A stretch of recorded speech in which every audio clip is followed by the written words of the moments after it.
welcome back to the Impact Driven Entrepreneur. I'm so excited to talk about this topic. This is the secret sauce of freeing yourself from a job in your business and really creating leverage and leaning on people, which is the number one way that companies grow. Companies grow from people. People grow companies. And so a lot of times what I see is that coaches are really struggling to get their business off the ground, to like help more people, to make a bigger impact and all of that. And when we look at what's going on underneath the surface, it's beliefs and ideas of like, if I want to get this right, I have to do it myself. You know, I tried delegating, I tried hiring a VA and like they couldn't follow directions or like it didn't work out. And what I want to really teach you is this idea that when we hire, when we lean on people is when we can have our freedom back. It's when we can grow and scale and have the ultimate business, right? This is really what building a company and a business is all about. It's not about being the one-man show that saves the day and is the hero of doing everything. And if that's how you're building your business and you're struggling to find the balance, to have the freedom you want, to like not be burnt out and spend time with your family, right? If that is your experience, then I want to invite you to look at things in this new way and to really lean on the people that you can bring into your company that can help make a huge difference for you. For me, this was like the biggest shift for me last year when I hired a salesperson and they were selling for us. It was fantabulous, okay? Because it took all of the weight off of me and the pressure off of me to always be selling and always be trying to hit those numbers when I had the help and the support. And so I think, you know, if you have ever fallen victim to thinking that, you know, you can't afford to hire or that it's too hard or that people aren't good at following directions, I want you to revisit this topic because it is such a game changer in your business when you start to hire and you lean on good people and you have your people producing high ROI for your company. I think that's the other big difference that I see when I am coaching, you know, clients and students in my programs is a lot of times people will want to hire and they'll be working on hiring. They've hired some people and then they're not sure what the production is that those people are producing, right? So they may not be bringing in ROI. And if that's the case, that's actually not good for your business. You want each and every person that works for you to make you 4 to 10 times what you are paying them. Some of my team members have brought in 14 times what I've paid them in just a few months. And it's important that you structure things in such a way and that you're working on this strategically. It's another strategic part of your business, right? A lot of times when people are trying to grow the business, they're like so focused on marketing and sales. And that is an important aspect. But what we cannot, you know, like ignore is that without the infrastructure of people, being able to service those clients becomes really hard. Being able to sustain and continue to market at that rate is going to be very, very difficult. And so you want to have this as one of the core pillars of what you're focusing on with your business growth all the time. All right. So let's dig into the teaching points. Number one, you want to hire for personality and cultural fit over skills. This was a painful lesson for me. Okay. I hired people for their skill set because they were like really good at all the technology that I really sucked at. Right.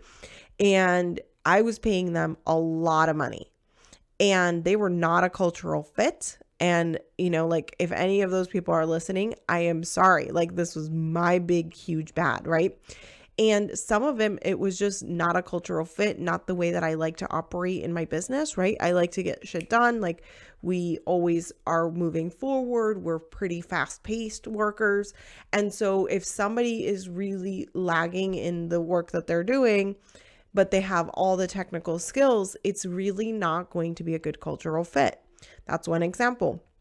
Another example is, you know, I see too many times, like a lot of people are really into reading traction and like getting a project manager and like doing all of those kinds of strategies. But then the person that they try to hire on is not a good match personality wise with their personality. And so whenever you're bringing on a person, you want to make sure that their personality type, and we use Myers-Briggs, that's my favorite, but I also use DISC as like a secondary, but we use Myers-Briggs personality type to make sure like the person is going to excel in the role you're putting them in, right? So I have a person that I hired, and you don't only hire based on personality, but you want to kind of think about, okay, if this is the type of stuff their job is going to be comprised of, is their personality type going to be a match for that? Because if it's not, then they're going to end up in a job or in a role that's just not going to be fulfilling to them.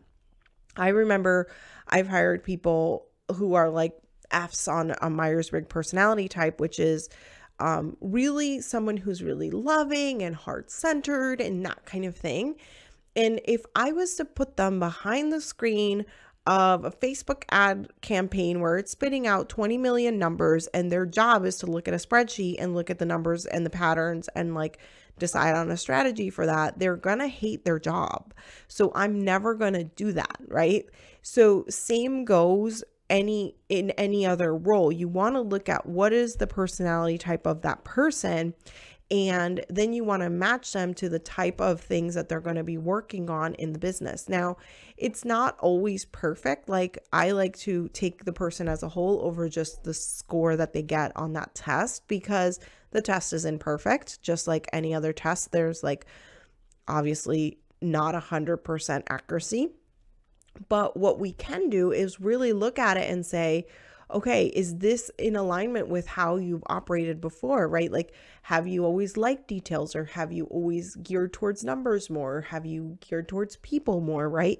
And really having that conversation, I think it's a good jumping off point to start conversations in the interview process and really get talking with them about what their experience has been and what they have liked and what they haven't liked about past jobs.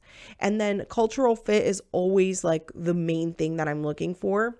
I spent probably 2 months last year really honing in on our company values and really making sure that those were all 100% congruent for me, after having some people in the company leave, and just like me really being like, what is it? What is my culture that I want to create? And what is it that I want to bring forward moving forward? And so you want to make sure you have really dialed in your company values, you're clear and set on those, and that you are screening people. I use the values as a filter for everyone that is coming through the hiring pipeline, as well as, I mean, obviously for clients, etc. as well, but even more so for the team side, because for the team side, those are the people you're going to be working alongside with for a very long time. And so you're going to want to make sure that the way that they think and what they value is in alignment with what you value. All right, number 2 is you want to map out the income producing activities way before they come on. So one of the mistakes I see is people will post a job, start recruiting for the job, and then they'll decide on all the things the person will do like the first week they start. That's backwards. You want to start with what the person will do, and you want to not just start with what the person will do. You will want to start with what is the highest income producing activity for this role, and make sure that they're learning and executing on that first, so that they can start creating an ROI for your company from day one. And then you start to move them towards the rest of their responsibilities, which kind of sets them up to understand from the first touch point they have with your company when they read that job posting, like, oh, right, like my main thing here is going to be, let's say it's social media marketing is their role, right? Their number one job would be lead generation. So, oh, right, my number one job is going to be lead generation on social media. It's not to be posting on social media, because that really is a little bit more touch and go, right? Like you could have a post that generate, like we've had posts that generate $9,000, and we've also had a lot of posts that generate zero. So that's not the point of social media. The point of social media is lead generation. And so when you start that with the job description, you can say, okay, your job description starts with, you're going to be doing lead generation on social media. I expect this number of leads, and this is how many leads you'll need to be bringing in minimum to cover your own head here in the company. And that needs to be very, very clear from day one. All right. That first, and I say day one, but really it's that first interaction that they have with learning about the job. Because if they're not the type of person that would want to be doing lead generation, then you know they're not going to be a good fit for that role, and they would never apply in the first place. All right, teaching point number 3 is to have a proper onboarding process and training. So it's one thing to bring someone on. It's another thing to have someone fully oriented to what you do, to your company, and to their role. So anyone that comes in, they start with general orientation, which is very vague and very like general. And then it gets a little bit more specific. And then we do some hip to hip coaching where like we're working together and they're watching me do it via screencasting that I've already done. Or they're watching whoever was in that role before, who may have had some process videos and some screencasting captured before. And then they're going to be expected to perform and to deliver on the result. And then I will be double checking that result, like every detail of that result. It is not a passive thing. It is not something that I'm just like, okay, have fun, bye. Like I'll see you in 5 weeks. And then 5 weeks later, we're like, what happened? Right? That's not how it works. And unfortunately online, that's what I see happening a lot. And it's not fair to the employee, but most of all, it's not fair for you, because what ends up happening is if they didn't have the proper orientation, they're executing on the things may be getting done incorrectly. What happens then?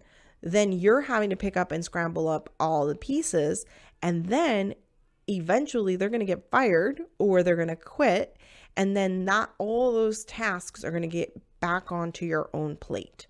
And when that happens, it's very disheartening as a business owner, because we already are wearing like 20 other hats. And so it really is a vicious cycle, and it's not something productive nor helpful for us. So instead, what you want to do is properly put people through an onboarding, orientation, and training process, and give them the full 60 to 90 days, if not more.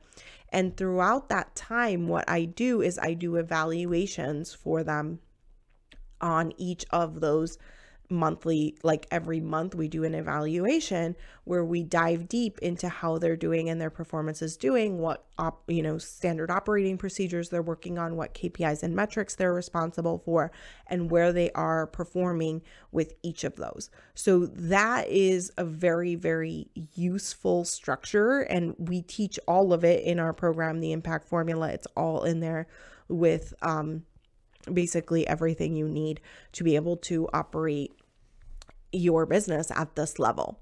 And I love it because, those kinds of systems and infrastructure is what's going to allow you to fully delegate and be hands off, not just have that person, produce the 4 to 14 times or 4 to 10 times ROI, which is the goal, but also to have that infrastructure that's like, okay, I know this person is going to perform because I've set them up for success.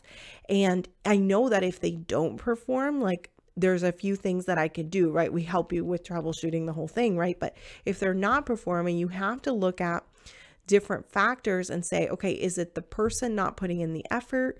Or is it my leadership and I'm not being clear? Is it the SOP and it's not documented correctly, right? There's a lot of things that could be the cause if the performance is not there. And we want to methodically rule that out and give people the benefit of the doubt, because overall, I believe all people are good people and they're here to do the best job that they can. And we want to, as the business owner and CEO, equip them with all of the tools they need to get the job done. And if we've done everything to the best of our power, then we can go through process of elimination, and eventually, if that person is not a fit for the job, then we could find that out. But it's not like, okay, first day on the job, go run with it. This is what I want you to do. I've never done it before. I don't know how to fix the problem. Go fix all the problems, right? We want to have problems solved ahead of time before they come in. We want to have very clear instructions on how to do everything and give that to them. And then we want to have that proper orientation and training time to make sure they're fully up to speed on everything that they need to do. So that is the final one. If you found this video helpful, hit the subscribe button so that you can catch more videos like this that are going to help you to build a strong business online that can stand the test of time, that can help hundreds and thousands of people all over the world, and that makes a difference for those that you serve and show up for to lead. Have an amazing day, and I'll catch you on the next one.